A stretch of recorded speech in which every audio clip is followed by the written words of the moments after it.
Assalamualaikum warahmatullahi wabarakatuh. Halo teman-teman semua.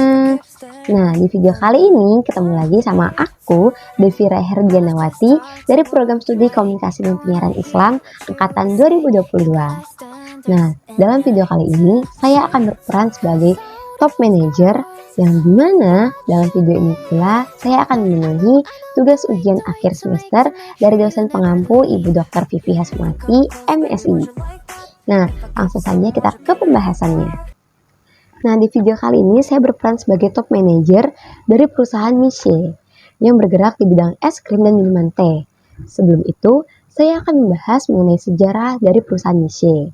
Kata Misye sendiri berasal dari bahasa Mandarin yang terdiri dari kata mi yang berarti madu atau manis dan she berarti salju yang berarti Misye artinya salju yang manis seperti madu.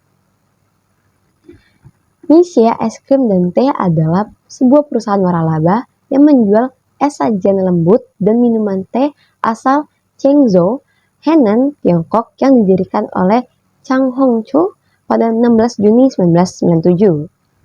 Misye awalnya menjual 3 produk es, yaitu es serut, es krim, dan juga smoothie.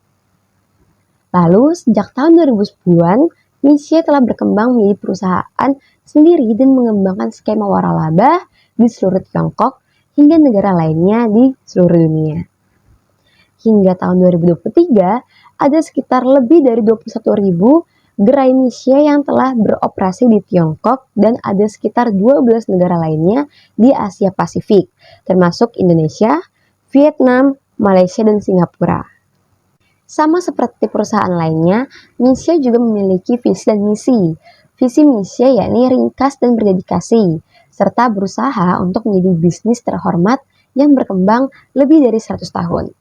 Sedangkan misinya yakni untuk memperkuat merek dengan produk berkualitas tinggi dan terjangkau untuk semua orang di seluruh dunia dengan rasanya yang enak dan variatif untuk memenuhi kebutuhan para konsumen. Selanjutnya target perusahaan. Yang pertama, target utama adalah masyarakat luas yang beragam mulai dari kalangan usia, gender, latar belakang, dan budaya. Yang kedua, target internal ialah karyawan yang termasuk barista, waiters, dan juga kru store lainnya.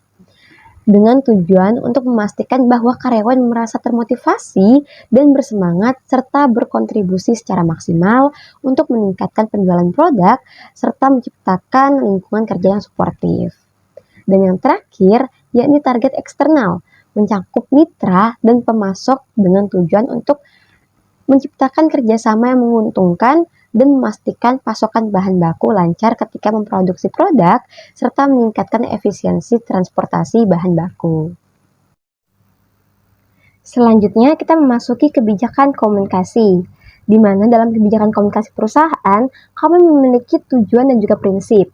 Tujuannya sendiri ialah untuk meningkatkan efisiensi dan efektivitas komunikasi dalam perusahaan, lalu meningkatkan kesadaran dan partisipasi dalam tim kegiatan perusahaan, serta meningkatkan kepuasan pelanggan melalui komunikasi yang efektif. Nah, tak hanya sampai di situ, kami juga memiliki prinsip, yakni komunikasi yang jelas dan terbuka, lalu komunikasi yang efektif dan efisien, komunikasi yang berorientasi pada pelanggan, serta komunikasi yang berbasis kepercayaan dan kerjasama. Lalu selanjutnya dalam berkomunikasi, kami menggunakan komunikasi internal, yaitu setiap departemen harus memiliki saluran komunikasi internal yang efektif untuk memastikan semua anggota tim mendapatkan informasi yang diperlukan, serta setiap karyawan harus menerima pelatihan komunikasi reguler untuk meningkatkan keterampilan berkomunikasi mereka. Yang kedua, komunikasi eksternal, yakni komunikasi dengan pelanggan harus dilakukan dengan sopan, ramah, dan juga profesional. Dan media sosial perusahaan harus dikelola dengan baik dan mengikuti pedoman yang ditetapkan oleh perusahaan. Serta respon terhadap pertanyaan atau masukan pelanggan harus dilakukan secara cepat dan efisien. Dan yang terakhir, kami juga menggunakan komunikasi krisis, di mana setiap departemen harus memiliki rencana komunikasi krisis yang jelas dan siap digunakan dalam situasi darurat, serta informasi krisis harus disampaikan dengan jujur, transparan, dan juga akurat.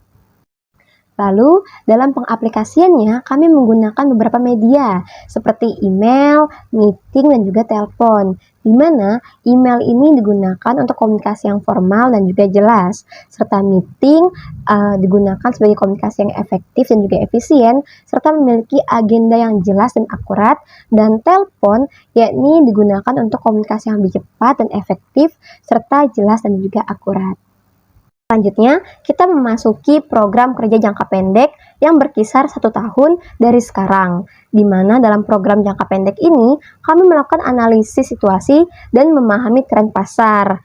Dalam analisis ini, kami menganalisis tren konsumen, persaingan, dan industri secara menyeluruh untuk memahami kebutuhan dan peluang di pasar. Selanjutnya, melakukan set target bisnis yang spesifik, realistis, dan dapat diukur, seperti meningkatkan penjualan sebesar 15% dalam waktu 1 tahun dan meningkatkan kualitas pelayanan.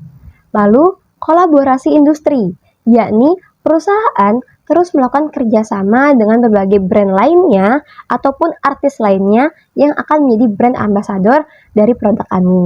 Lalu, pengembangan kemitraan dan investor, yaitu pengembangan kerjasama dengan para mitra dan juga investor yang sesuai dan sejalan dengan visi misi perusahaan dan saling bersinergi dalam menciptakan produk yang saling menguntungkan bagi kedua belah pihak.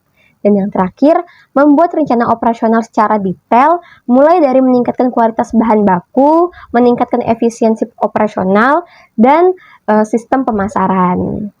Lalu selanjutnya, program kerja jangka panjang yang berkisar dari 5 sampai 10 tahun yang akan datang, yakni kami akan melakukan pengembangan program kerja yang lebih spesifik untuk menerapkan strategi yang telah dibuat yang mencangkup tujuan, sasaran, dan indikator kinerja yang jelas.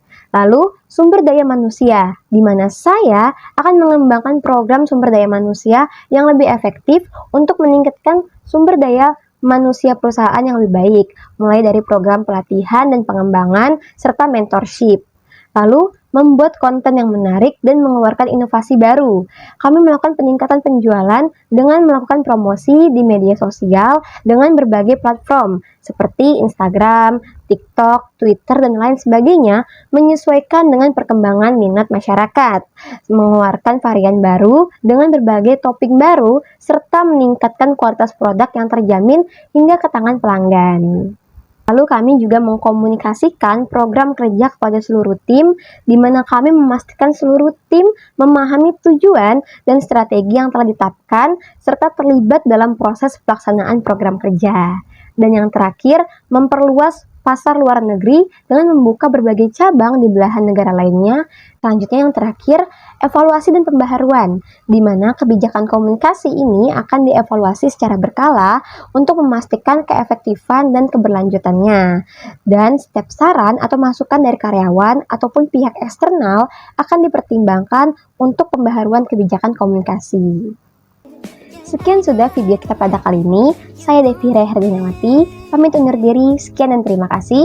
Wassalamualaikum warahmatullahi wabarakatuh. Dadah!